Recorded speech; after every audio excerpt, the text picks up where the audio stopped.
That's pure gaping. Oh, we're back. We're back again. This isn't our third attempt at this. It's not. We're really good at this. So, Fergal, who did we have on today? We had David Keohan on. David Keohan. Who is David Keohan? He is the Indiana Stone. Indiana Stone. As he's known in Instagram. He's on Instagram, yeah, that's what he's known as. I don't know if he's on TikTok or not, is he? Could be. You seen him first, you told me. I seen him first. He popped up on my Instagram with Mr. Ryan Roddy, was lifting stones with him one time, and then I looked at his Instagram and seen a few articles, and the man seemed like an absolute legend, wild interesting fella. Yeah. So how did you find it, John? I found it very, very interesting. From you telling me to him popping up on TV every day. I know. The man's super famous. He kept popping up on TV and I kept hearing wee bits of the story. I kept getting excited. Do you know I was like, we have him on next week. This is fucking deadly. Do you know how nice of a man he was? I messaged him. Yeah. I was like, oh, we do this podcast. You want to go on it? Aye. That was the response. This man's been on Blind Boy podcast. But you buttered him up. Did you not butter him up a wee bit? That message. Does he know about the cash? No? It's in the post. It's in the post. We don't know your address, do we? No, we don't. But a class episode. So much history. So much. Stone. He's a stone lifter. He's basically bringing this cultural, old, ancient ritual to the country again. Yes. Like, he's bringing the knowledge, he's bringing the history. He is actually Indiana Stones. He is. When I actually said in the thing, I wasn't sure what Indiana Stones meant for him, and then now he's literally like Nicolas Cage and National Treasure of Ireland, going around finding these relics and stones of old and figuring out the history around them, the people that were involved, where they were, where they weren't. Especially at the end of this episode, check out the one that he's doing maybe next year, close to here in Marafelt. It's almost, like he's replacing history with it. He is. It's like there's big history, as most people know, in Scotland and Iceland and those sort of places, but he kind of rightly enough figured out, like, why isn't there stone, like, a history here for lifting stones? There has to be, and surely enough there is, and he's uncovering it, and the plans that he has for what he wants to do, you'll find out from the tours, from the historical papers that he's going to write, that he's getting help writing as well. It's going to be amazing. I've just realised what he's doing. You ever see Jurassic Park? I have, yes. Digging up bones all over the world, finding dinosaurs. He's digging up stones from all over Ireland. They're not dinosaurs though. Yeah. But they're ancient relics of a time, and they're connected to a lot of people's histories on this island. I would watch that film. I would too, even with no dinosaurs. No, aye, fuck that. Right, should we end this? We'll end this. Thank you everybody for listening. Thank you. Whenever this releases, which is in the next couple of weeks, I hope you all have a lovely Christmas. We have a few wee Christmas specials planned, with a few wee ideas here and there. I'm going off soon. I have a baby on the way, so thank you very much. Happens. It's not here yet. I have a baby on the way soon, so content-wise we'll be a bit jaded here and there, but we'll figure it out. We're going to get some interesting stuff out to you, some interesting content, and some surprise guests that we've been capturing the last few weeks that nobody knows about. Secret, say nothing, shush. Oh, come to the Flax. Come to the Flax as well. Flax are our main sponsor here. We're currently in the Good Room. The Good Room is a fantastic area for event spaces, for hen parties, stag do's, behave yourselves. We different nights, we music nights, cocktails. They do cocktails up here the odd night. Very cozy, nice place for a date. Great pint of Guinness. Great pint of Guinness. They have a Guinness cave out the back, which is fucking phenomenal, which is fantastic. And an all-round good bar, good people, and up here is a really good space. Yeah. And hope everybody pops in, enjoys the place. You'll see this background, any backgrounds you see in the other podcast. You'll see all this decor. You can check it out. It's not for sale, but just a really, really nice place, and we're very lucky. So come on down to the Flax, where you'll get a great Guinness. Right. And that's it. And enjoy yourselves, guys. This episode. And we'll cue the board on. Just so we know everything's working. Yeah. we've never actually done a Zoom podcast before, I suppose. So we're you're always in person. Usually always in person, yeah. And then Right, yeah. if there's ever a guest a wee bit far away, we always were thinking of considering it anyway. Like, so Yeah. perfect opportunity. This is the Yeah, hopefully it works out anyway, lads. Yeah. You're the test run anyway. Good stuff. Test monkey, we take that. Good stuff. Did you see any other wee episodes of our podcast before? Do you know anything about it? Nothing about it, lads. And I don't mean that in any disrespectful way. It's just it's no I've worries. been up to my bollocks with work and with everything else going on about it. It's been a crazy couple of months. No, it's no worries. It's only so like if people know what they're expecting. So we just do a wee bit of a quick fire, really, like just a few wee questions, and it kind of just gets people to know you a wee bit better, and we just have a wee bit of crack, and then we just get into a bit of an origin story, and then bit of an origin story, rock through that, and then myself and Fergal, I think we've been scouring the internet for the last few days, just picking out wee bits and pieces. And I think we got a wee bit excited about this one, to be honest. It's quite an interesting. Yeah, good stuff. It's mad stuff, lads. Really, it's been just an crazy adventure.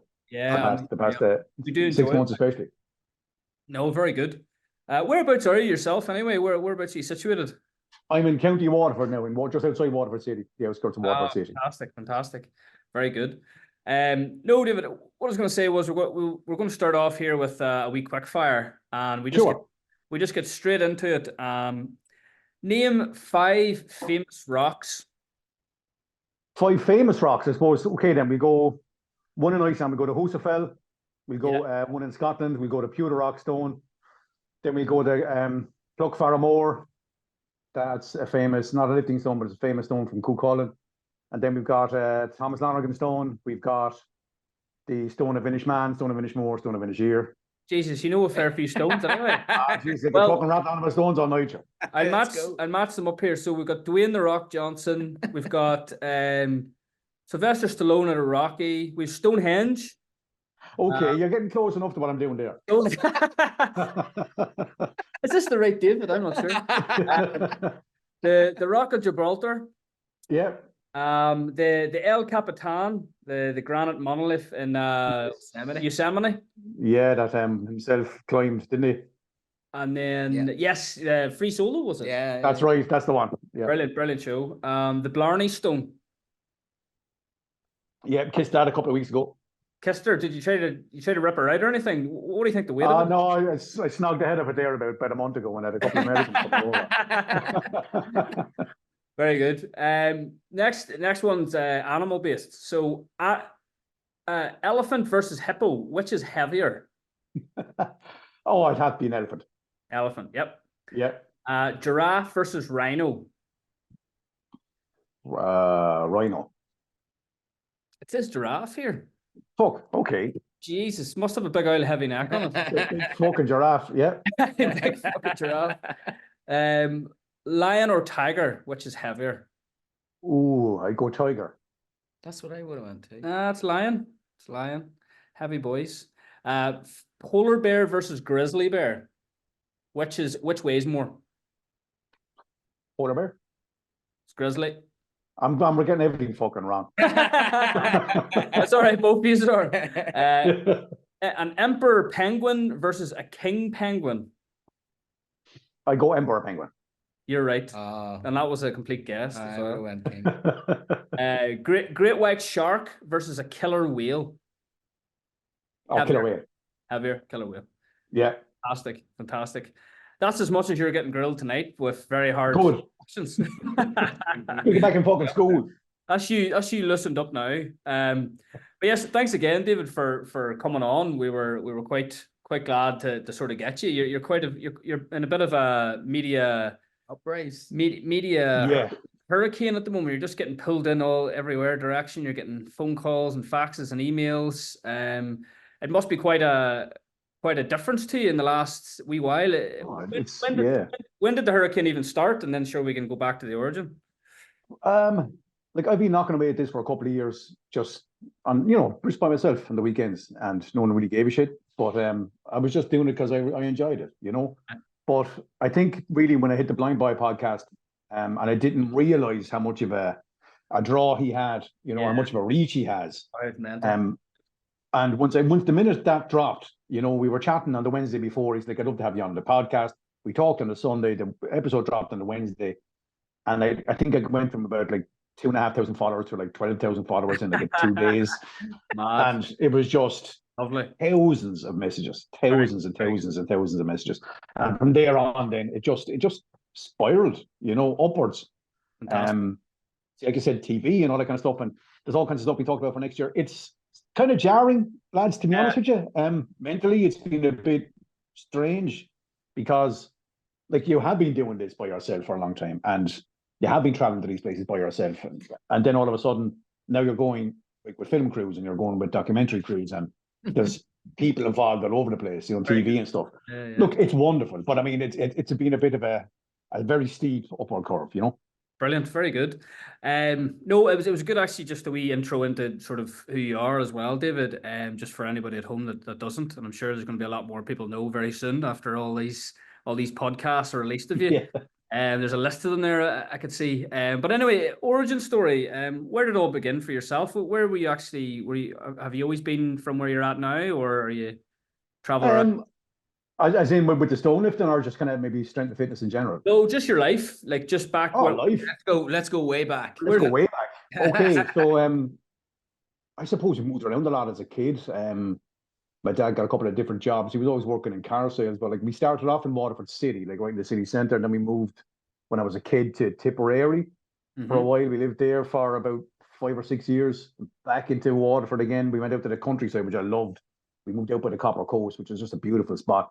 So you're like, we were right on the sea, so I mean, we'd be going for swims and stuff in the morning before school, and I really enjoyed that portion. We were there for about 8 years. We moved in from there then when I was about 16 back into the city again, and I moved out from 16 then, where I was there for 2 years, and then I moved out and went down to Cork, down to college in Cork, and met my wife down there. We were in the art college down there, and really enjoyed that 4 or 5 years, being creative and painting and meeting some really cool people.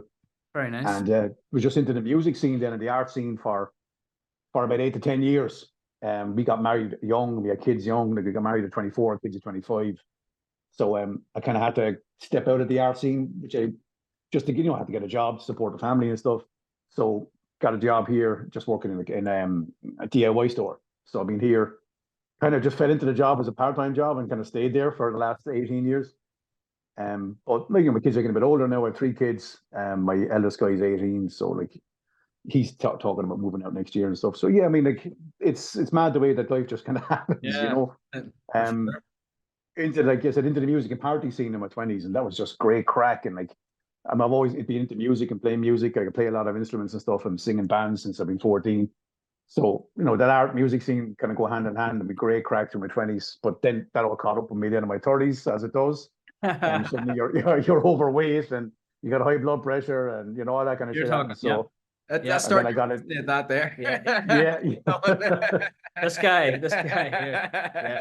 Feeling. I think it hits us all, doesn't it? Really, you have this one. Then all of a sudden, body goes, "No, kid, you got to stop fucking looking after yourself." So 30s hit then, and just got into strength and fitness, got into training, and had an incredible 10 years. Actually 11 years now since I started. Been running marathons, representing Ireland in a sport, and now getting onto this. It's just been incredible how you can turn yourself around in your 30s. When people say that, usually people in team sports are starting to quit. They're starting to finish up. They say you're over the hill, but you can start something in your 30s and keep going and to getting better. I know I'm 44 and I'm still getting stronger and stuff. So look, there's hope for everybody. Yeah, for sure. I read somewhere your fitness journey there as well. You mentioned was it a marathon? Yeah. Started off just. Was that? Did you go straight from not being too much of an active person into training for a marathon, or what way did that transition? It kind of happened that way. I started off just running because I was just the big fat guy running. So I was going out in the mornings, no one to see me. Kind of felt self-conscious, so I was just going out in the mornings when it was dark, and so I went from being like very overweight to running 5K in about what was it, 10 to 12 weeks.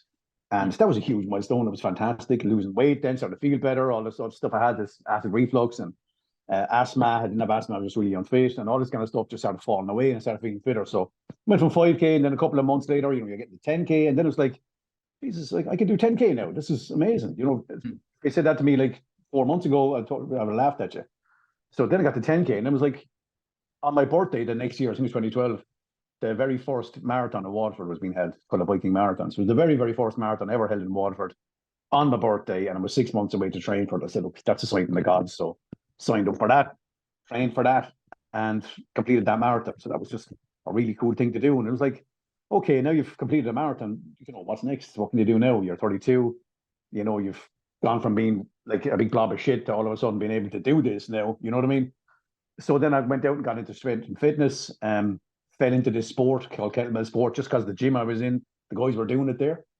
And it suited me. It suited the way I was training, and it suited my body shape and stuff. And I got obsessed and got onto the Irish team about 2 years later and represented my country and traveled the world. Wow. Representing Ireland in this crazy Russian endurance sport. Brilliant. That I just fell into just through pure fluke from going to this gym. It's amazing. Like, again, your life turns like that, It's like a chance meeting in work with a guy who was doing up his gym, because I work at a paint counter and he's getting paint, turned into me competing in a sport for 8 years and traveling the world with it. It's amazing the way your life can turn on a dime like that.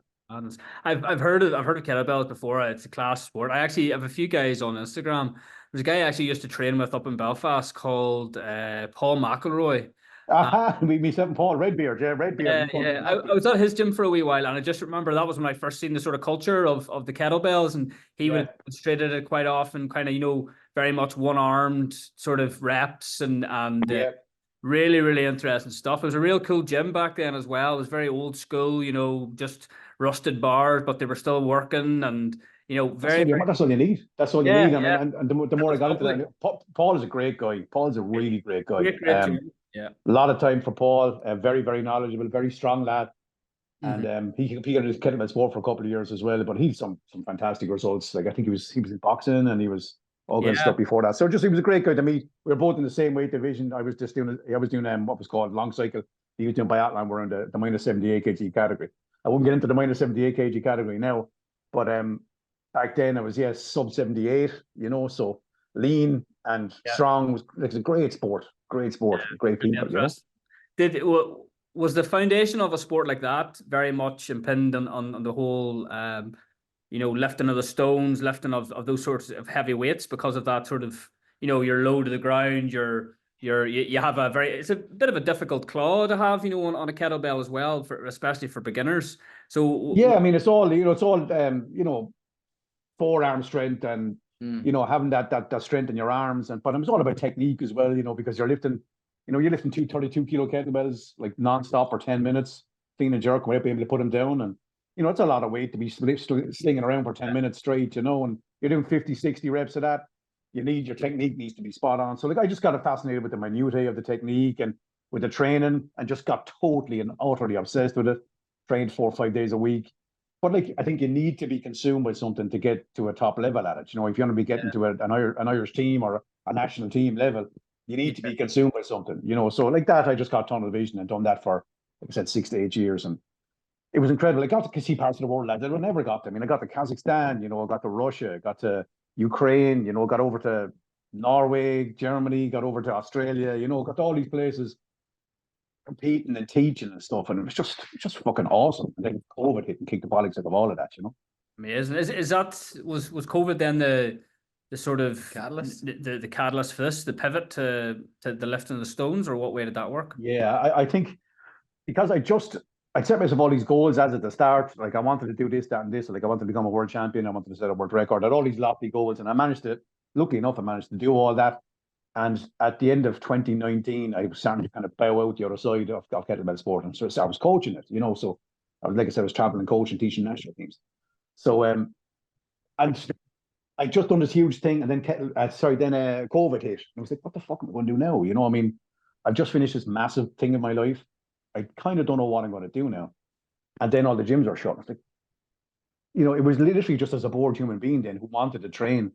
Like, my wife has all these stone carvings at the back, and I just started picking up these stone carvings and weighing them. One weighed 61 kilos, one weighed 55 kilos, and just started picking them up at the ground because there was nothing else to do. I only had maybe 1 or 2 kettlebells in the shed. Yeah. So just as someone who wanted to train, I started picking up whatever I had out the back. And I was like, fuck, this is actually a really interesting movement. You know, it's a really functional movement. It's like, what's the most functional movement you do as a human? You pick something up off the ground, whether it's your kids or your shopping or your fucking bags on the way to the airport or whatever it is. That's the basic human movement. And if you can get strong in that movement, you're confident in it. You know what I mean? So I was like, this is actually really cool.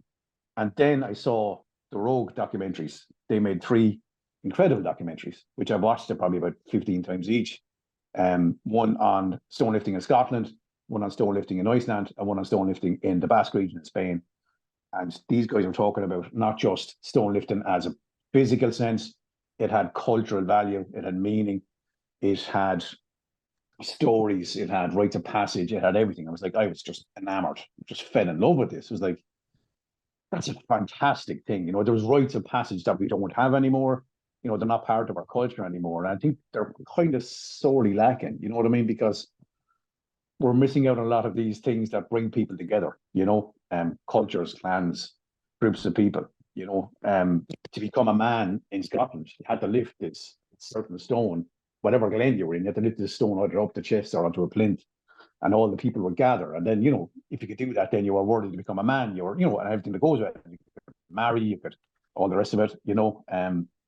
So I just thought that was a beautiful thing. So I started saying to myself, right, I want to go over and see these Scottish stones. Because like we're a Gaelic culture, so surely like us and the Scots are just a swim away, really. You know what I mean? We're the same people, basically. So I went to Scotland about 2.5 years ago and lifted about 16 of those stones in a weekend, traveling all the glens, met some local Scotsmen, and we went around and just had the most amazing weekend of history and culture and strength training. And it was just incredible. And then I lifted that Fina stone, which is, for me, was the pivotal moment. That there was a Fina testing stone in Glenlyon in Scotland, that you had to pick up this stone to become a Fina warrior. It was one of the tests to become a Fina warrior.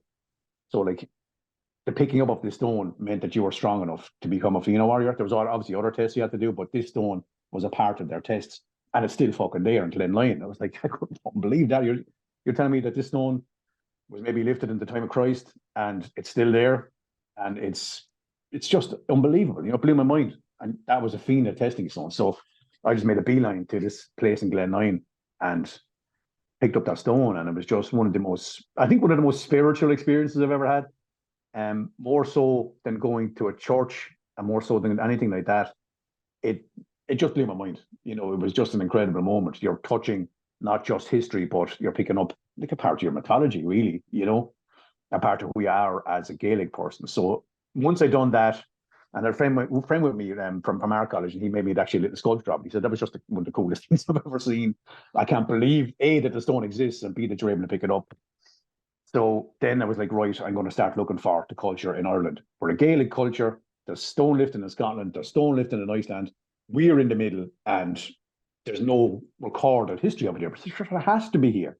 It'd be more unusual if it wasn't here. You know what I mean? Because of, you know, the interplay between all these countries. Yeah, of course. You know, many hundreds of years ago. So like that's when I started looking for the Irish ones.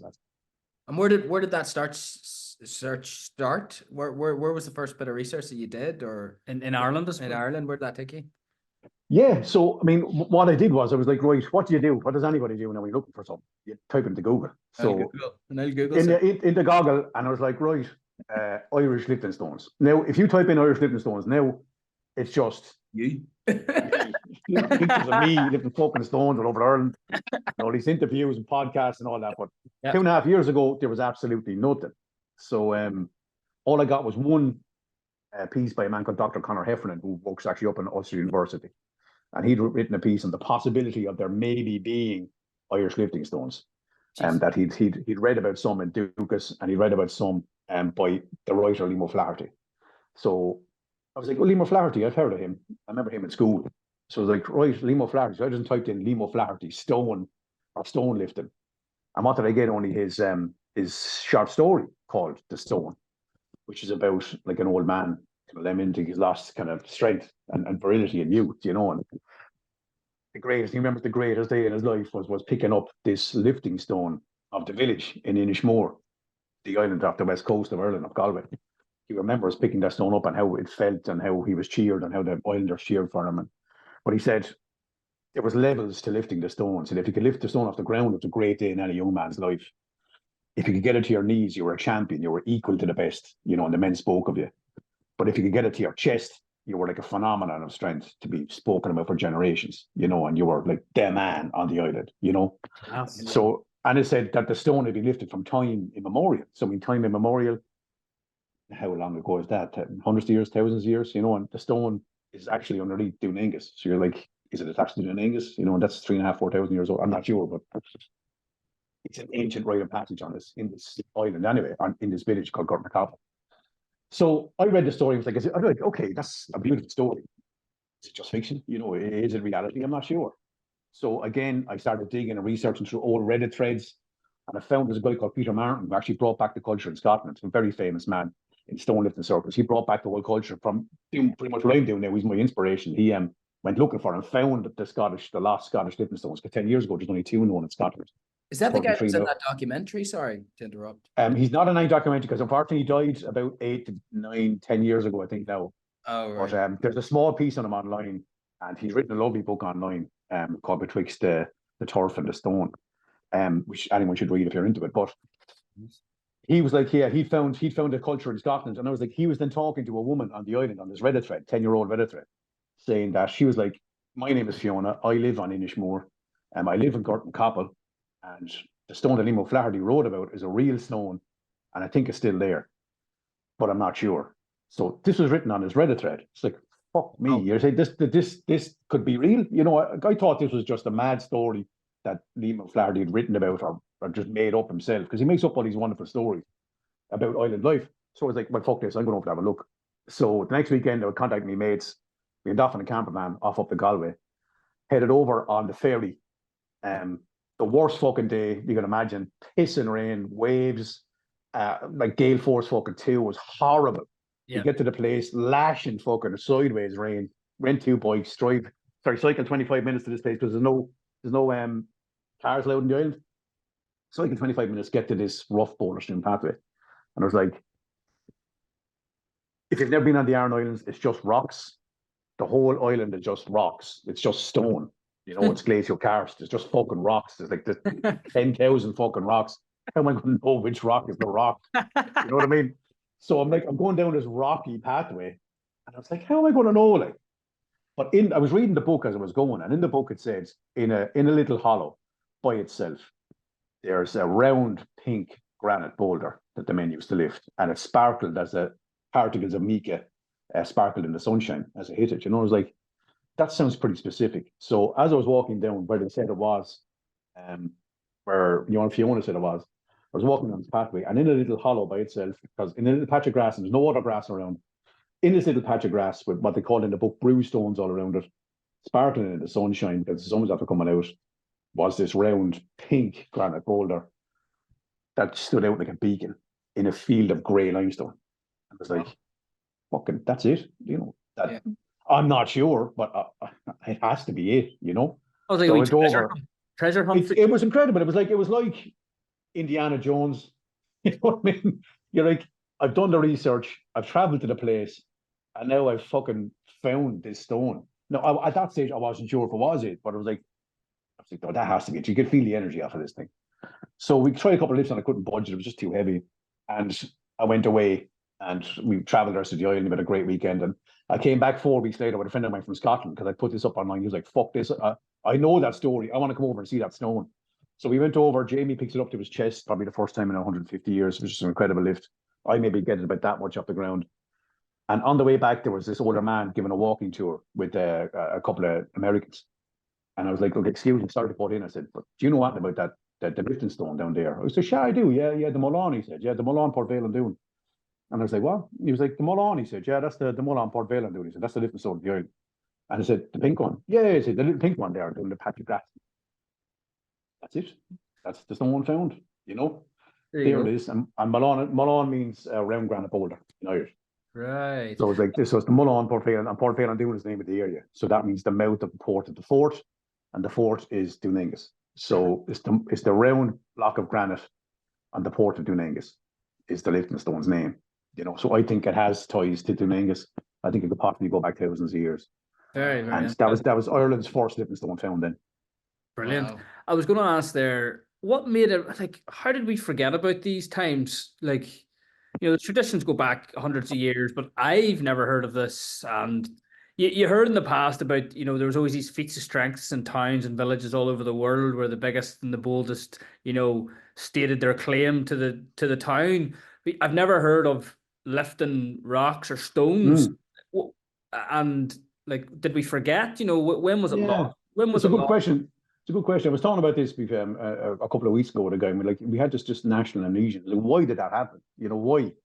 But what I'm getting is, when I'm traveling to these places and talking to the locals and stuff, the cutting point seems to be the Gorta Moor, the Great Famine of the 1840s. That seems to be just this severance of all of these old ways that just died with the people, because you're talking 2 million people died or emigrated, half the nation died or emigrated within 3 years. So stones, stories, and people left these areas, sometimes never to come back. I mean, I found one up in a place called Cali, up in County Galway in Connacht, and it was a famine village, and the last person to live there left in the 1940s, and there was a lifting stone in that village that hadn't been lifted since pre-famine times. Wow. But this is coming up a lot, that there was just this huge severance of culture in the 1840s. And then, of course, from the 1840s, you think about it, then we had, fight for independence, then you had Civil War, then you had First World War, then you had huge immigration in the 50s, you had, obviously, Second World War, the huge immigration in the 80s. So, all of these stories and stones and generations of people just forgot about this whole culture. It just went, Yeah. But what I love about it was it didn't go. The embers were still burning. There were still one or two people in all of these areas who remembers it. Yeah, so that's what I'm loving. Interesting that you had that man that walked past, and you're able just to say to him, and he has that wee bit of knowledge, and he doesn't realize the significance to the history of the island. Yeah. And this is what I'm coming up against, lads, all the time. And it's and I'm saying it, and believe it, the more I'm saying it, the more it's happening. The magic is following me around now, because there's too many coincidences and happenstances and lucky breaks and meeting the right person in the right place. These stones and the land wants them to be found again, and I thoroughly believe that.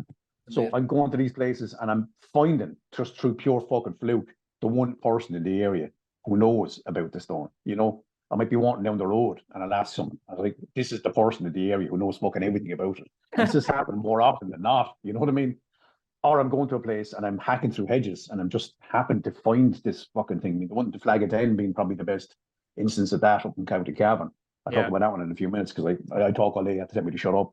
But no, you keep talking, mate. You keep talking. But it's been like a quest, and who unironically in this modern day gets to say, I'm unironically going on a quest. That's what it feels like. You're bringing back something that was dead. Yeah. And you're meeting all these wonderful people. You're getting these wonderful, wonderful stories. Part mythology, part culture, part folklore, and it's just absolutely brilliant. And it's an honor to do it. It's a huge honor to do it. You're doing the Lord's work, or someone up there's work. Do Finn McCool's work, I think. Yeah. It's no, it really is. It's powerful stuff, because there's that culture, just it needs to be brought back, and there's that feeling of I can't imagine what it must have been like whenever you first lifted that stone in Scotland, the feeling that you had when you lifted it. Like, people, how much good would that do for people like nowadays, if teenagers were going out and lifting these stones? Like, as silly as that sounds probably to some people, I think it would be amazing. It would be like the rite of passage I think people are looking for. It's a rite of passage, and it roots you to your place. You know what I mean? So if you're living in somewhere in the Midlands and you're like, I'm literally living in this shithole that I don't like, and I can't wait to get out of it, and this place is just a tiny little village, everybody knows fucking everybody. But if you were there, then that there's a lifting stone in that village, that the men used to gather on the Sundays before or after Mass, or used to gather after funerals, and the men would go and lift these stones. You can go out and physically get in contact with your fucking ancestors. You can put your hands around something that your forebears, or maybe somebody even in your family did a couple of 100 years ago. And you can test yourself like they tested themselves. And there's something quite beautiful about that. You know what I mean? Like I said, it roots you in place, in this world where everything is flapping freely a little bit, or kind of getting a bit more homogenous, and we're kind of losing the sense of who we are a bit, to have this sense of place and to, you know, have this sense of connection to the land, because you're picking up the fucking piece of the land, you know, you're the bones of the earth, and also a connection to who you are as an Irish person, and connection to maybe someone in your ancestor or your family. It's a beautiful, beautiful thing, you know, and people are so fucking proud of it. That's what I love about it. I love visiting these counties, and I love people then in the counties that are so proud that they have one in their county. Oh, I'm just getting messages all the time. And the last time, like, I was like, fuck, there's nothing in Kerry. And I must have about 50 lads in Kerry PM me and say, hey, Dave, is there anything in Kerry? It's like, not that I don't know of any yet. Oh, fuck, we have. I have to go asking. You know? And then they go out and asking. And then, like, last Tuesday, I found 2 down in Kerry, you know, from just old man who contacted me and was like, I heard about you. He said, I'm not on social media, but I heard about you from a friend of mine. And he said, I have a lifting stone. My great grandfather used to lift, and all the men used to come from Carslevine and come and lift this stone. On the Sundays before, after Mass, there were quarantine throughout all of these stones. And he said, it hasn't been lifted since 1914. And well, my granduncle lifted at the age of 17. And then he said he moved to Australia, joined the Australian Army, fought in World War One. You're getting all these tales and stories. You're like, it's just unbelievable. I mean, you're going to these places, you're meeting the people, you're getting all of these stories, which I'm actually writing down at the book on the way. I made the process of writing it nonstop, because the stories are just falling out of me. They're like, the people need to hear these stories before these things are gone. You know what I mean? They're important parts of who we are, and the stories that they need to be told. You know, so it's been so, like I said, it's been such an honor to go and do it. Have you got a camera team following you or anything like that? To just now what's happening now is, because it's got so much traction, I've 5 documentaries, mini documentaries made, and all 5 made that are in the post production. Brilliant. In the editing process, like one going over Danish Man and meeting the guys over there. There's some actually incredible stories over there. One going over Danish Moor and relifting the Limo Flaherty stone after not being able to lift it the first time. One going over Danish Boffin with friends of mine from America who came over. One of the best stone lifters in the world, a guy called Sean Urquhart. He came over, we went Danish Boffin, and that was a fantastic day out. And then one just traveling around to the north, where we went to Cuchullin's Death Stone, the Clough-Faramore, up in County Louth. And then we lifted a stone up in Derry, with the lads, with Ryan and the lads. Yeah, no right. That was thrown by Finn McCool, like, and then it was a chieftain's coronation stone up on a hill. You know, so it's just unbelievable. You know, so in one day we got in the Dead Stone of Cuchulainn, the Clough-Faramore up in County Louth, and then we went to lift a stone that was touched by Finn McCool, you know, in the same day. So you've got in contact with 2 of the greatest people in Irish history and mythology. You know, you've got in contact, you've literally put your hands where they maybe touched as well, you know. So I know it's all stories and stuff to some people, but I believe these people are real, and I believe there's a kernel of truth in all of these old tales. So it's almost like a pilgrimage for me, then going to these 2 places in the same day. It was an incredible day out. Amazing. And how often are you doing this? How often do you pursue the quest, weekly or daily, or what way do you do it? Is there a rock sort of bat signal? Is there like a wee? Because I'm working full time as well, lads. You know, I'm not working a 40-hour week, you know, and sometimes I play music at the weekend. So I'm doing all this part time, you know. So on a Saturday or a Sunday, or I'm off every second Tuesday. I'm going off looking for something, you know, or I'm going lifting on the beach or something, even as training. But I mean, I found 21 this year in a year, you know, so that's like almost 2 a month, you know what I mean? Because it's the process that I love. First of all, it was like getting going into do some researching, and then hopefully getting a lead, and then going to Google Maps, looking for maybe the old crossroads or the area that the cemetery you might be in. Sometimes the cemeteries are so old they're not on Google Maps. You got to look around the area, find maybe like a likely looking circle of trees, then drive to the area, hope that it's there, maybe meet somebody, and then you're into the place, and then you have to slash through a hedge or something, and then there it is, you found it. You know, the process is incredible. Or like I'm getting a phone call now from someone, or a message saying there's one here, and the drive to it is just the excitement. You get the buzz you get from driving and knowing that I'm going to today bring back a piece of culture that was lost, and I'm going to lift it. And maybe I might be the first person to lift it in 100 years. Maybe I might be the first person to lift it in 300 years, like when I found out in Kerry the other day. And it's fucking incredible. I mean, it's some buzz. I mean, the buzz off it is unbelievable, you know.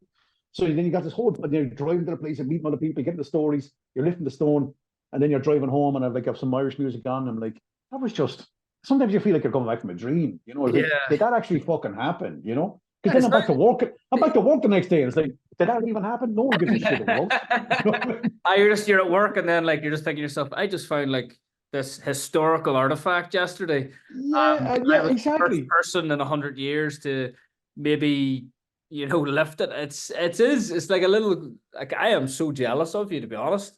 I think It's like I said, you feel like a Bilbo fucking Baggins because I'm going on an adventure. While you're doing it, out the front door. You know what I yeah. mean?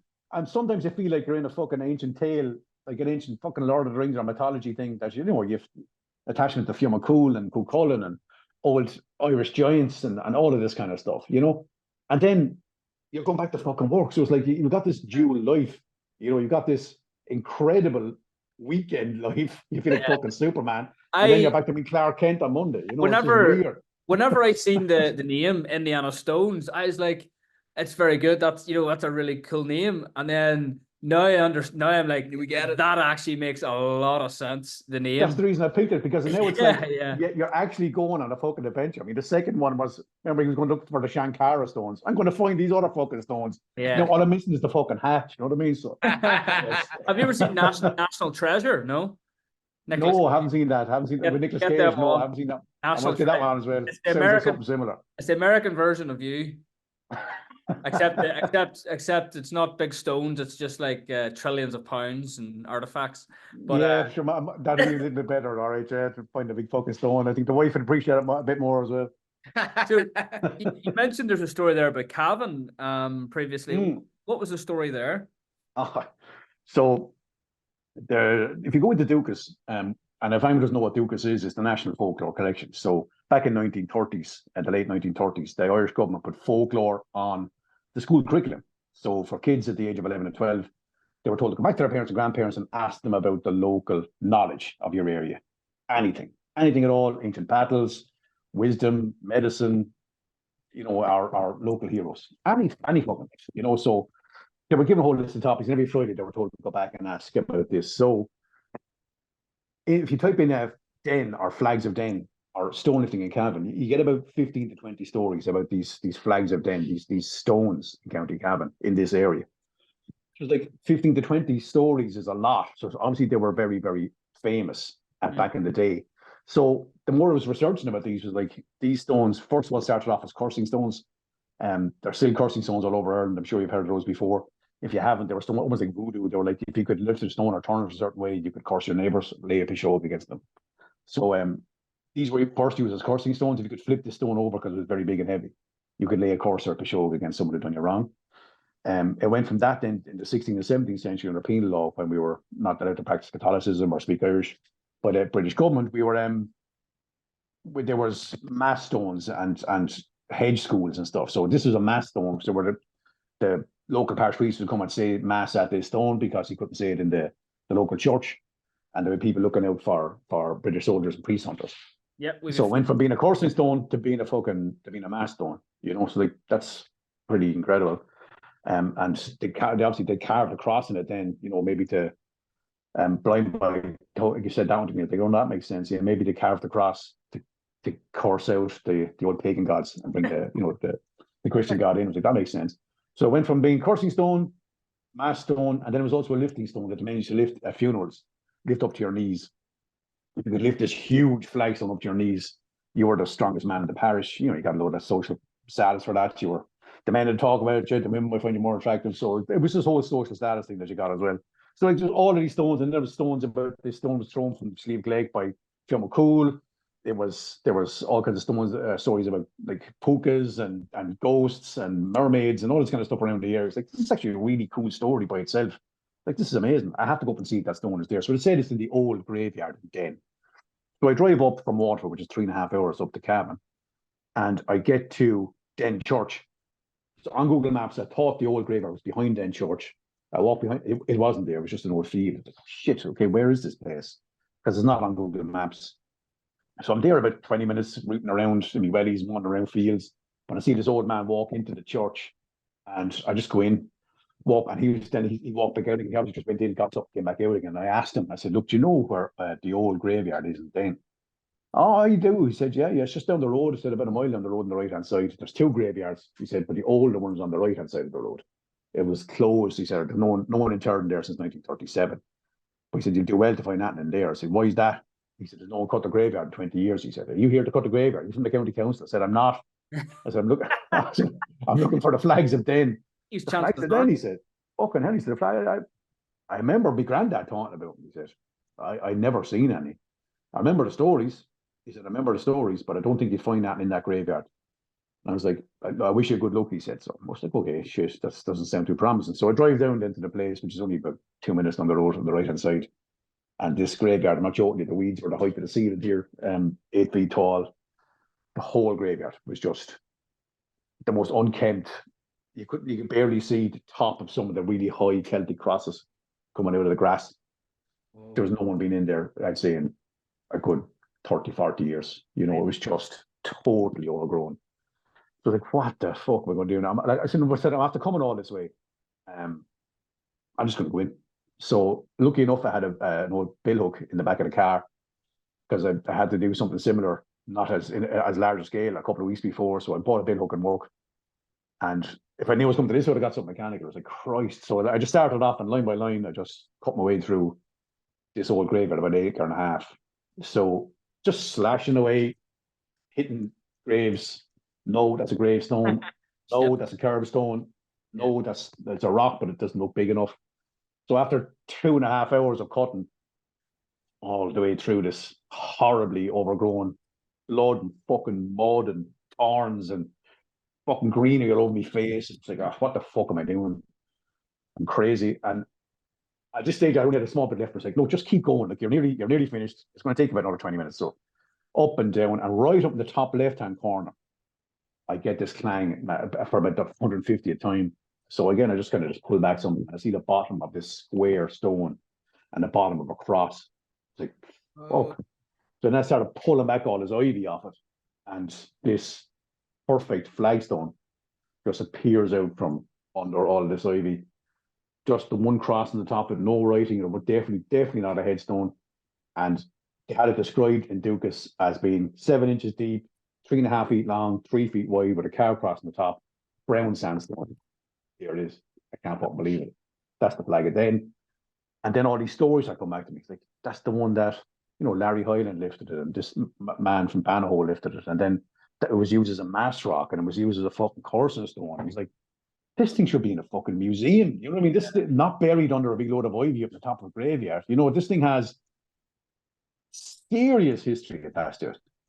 So at that stage, I was so tired I didn't even try to pick it up because it was just bait from all the cutting, But I came back with the guy Sean Urquhart from America over the summer. We done the very first Irish stone lifting tour, and we went to this graveyard in Aughrim, and we picked up that stone to our lap each, and weighed it at 225 kilos. It's an absolute monster.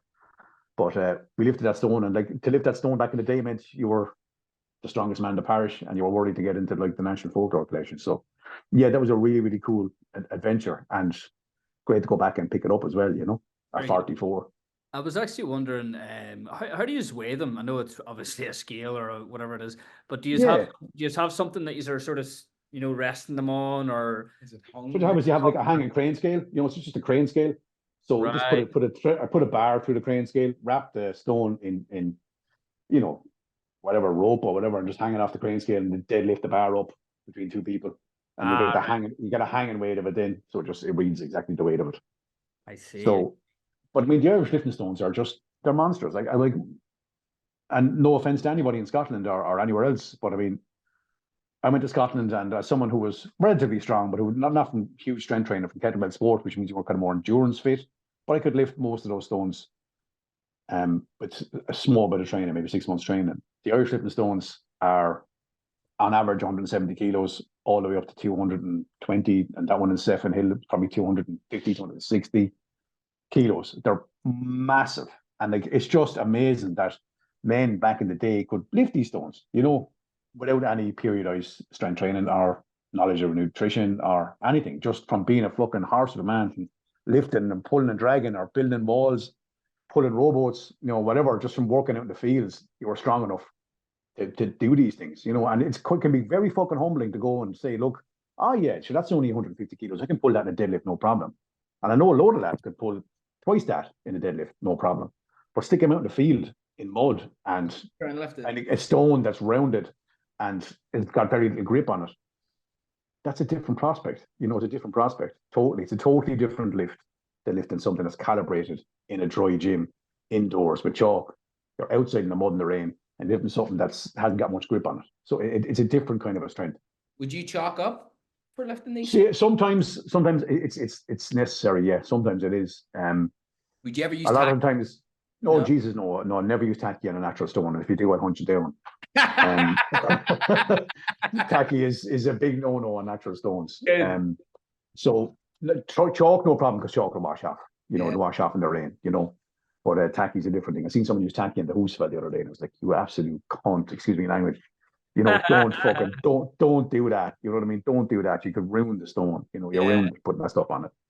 So yeah, so like chalk, no problem. But it's just I love getting out into the landscape, you know, and that's all part of it. It's getting out into the landscape. It's the adventure away from everything. You're stepping back. Almost feels like a step back in time sometimes, because you're going to these ancient graveyards and you're testing yourself like the men used to test themselves hundreds and hundreds of years ago. So it's a wonderful thing. I recommend anybody who's into strength training in Ireland. I have a map out now with all the stones on it. There's stones in most of the counties now, from the Midlands going west. So if you're around those areas, you know, just travel down, you know, and give them a go. You know, take a video of them and keep the tradition going. Because where can people find the map? Just go onto my Instagram, Indiana Stones. Go onto the Instagram account. Scroll down a little bit. I have a map of it there. I'm in the process of building a website and getting all this on the website as well. And also look out for the Old Man of the Stones website, which has got all the different stones in the world, the ancient stones in the world on it. There's about 10 or 12 of the Irish ones on it, not all of them, but it's a handy one because it's all up there GPS. So there's a lot of the ones around the West are on it. So have a look on that one as well. Cool.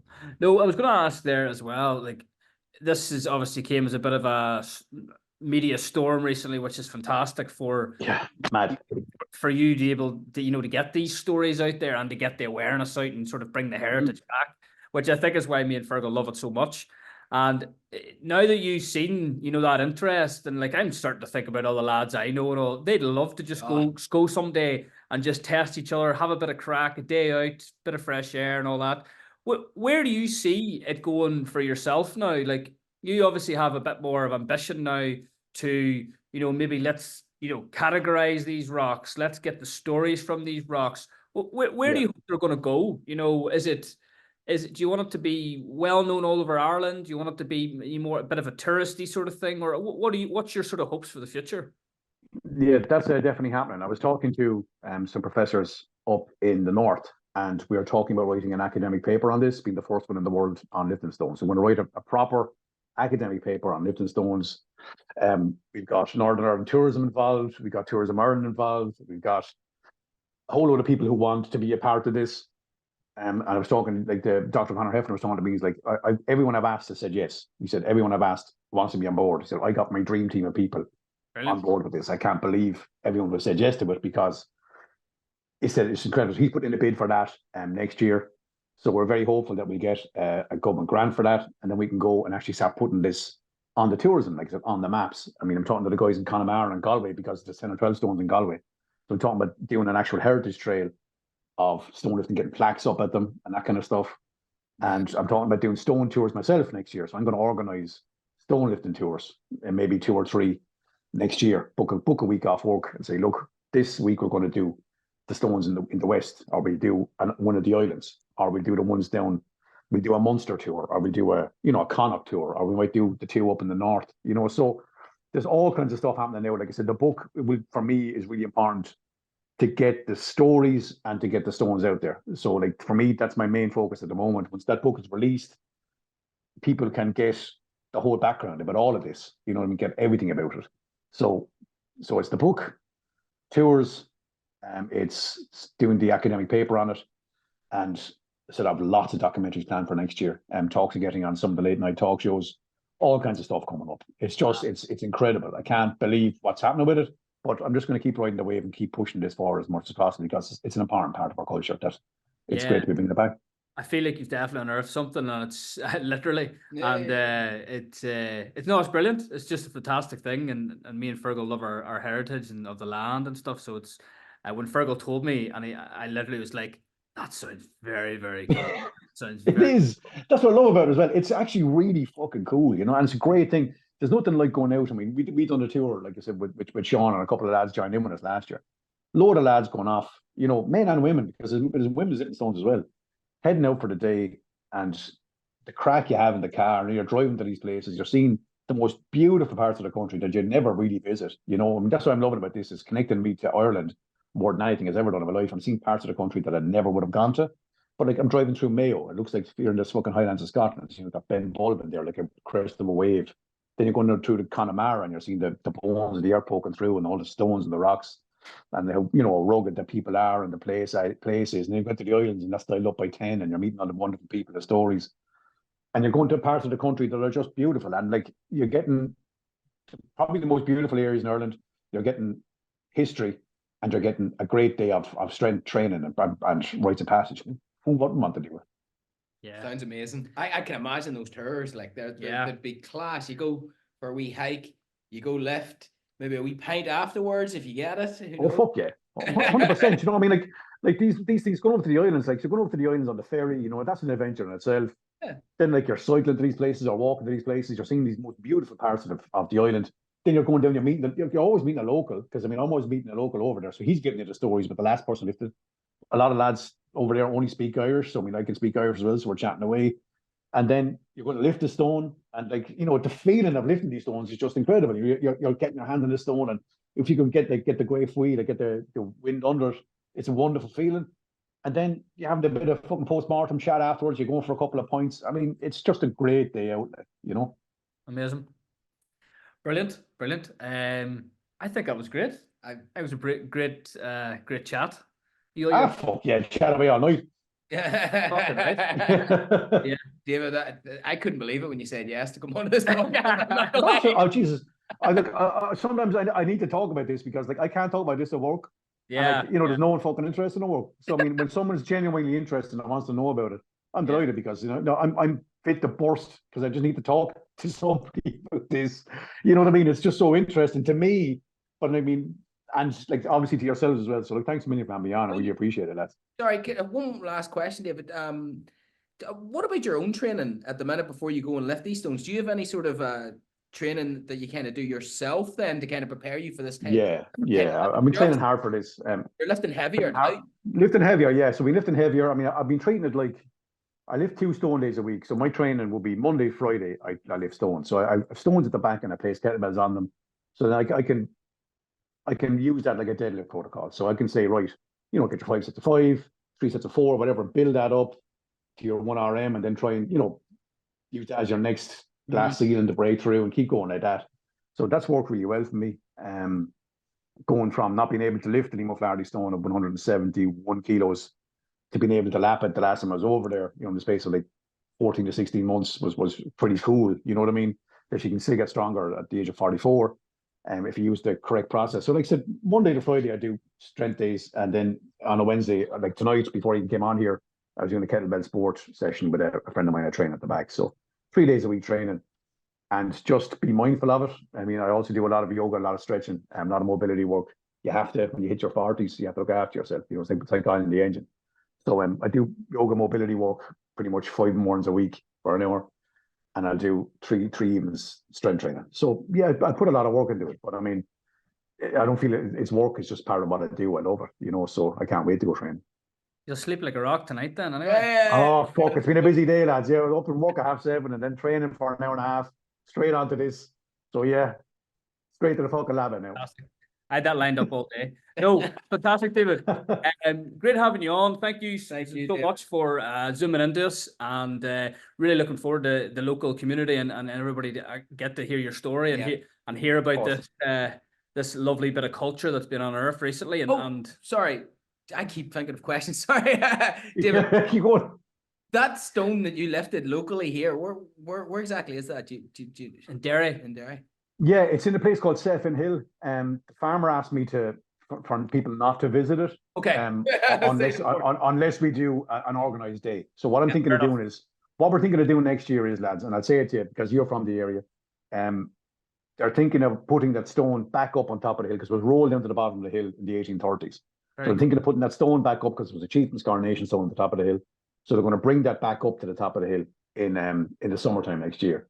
So I was thinking, as a day out, we could maybe get local archaeology guys. We could maybe do it old school way, with ropes and logs, and get that stone rolled, properly brought up old school to the top of the hill again, and set back in its place, and maybe have a couple of lifts on it on that day. So I get on that. I'll be organising that with the lads, and the local archaeologists and folklorists over the next couple of weeks, and I'll let you know straight away, and we'll try and get a day out of it. Do amazing, and we can keep everybody updated on that too. Fantastic, David. Thank you very much. Are we allowed to let him go? Yeah, we can let him go now. You're allowed to get on with your life, David. So is Fergal. Thank you very much, David. Thank you. And my pleasure, lads. Thank you so much for having me on. Appreciate the chat and have a good evening. No bother at all. All the best. All right, David. Thank you. On the ball, lads.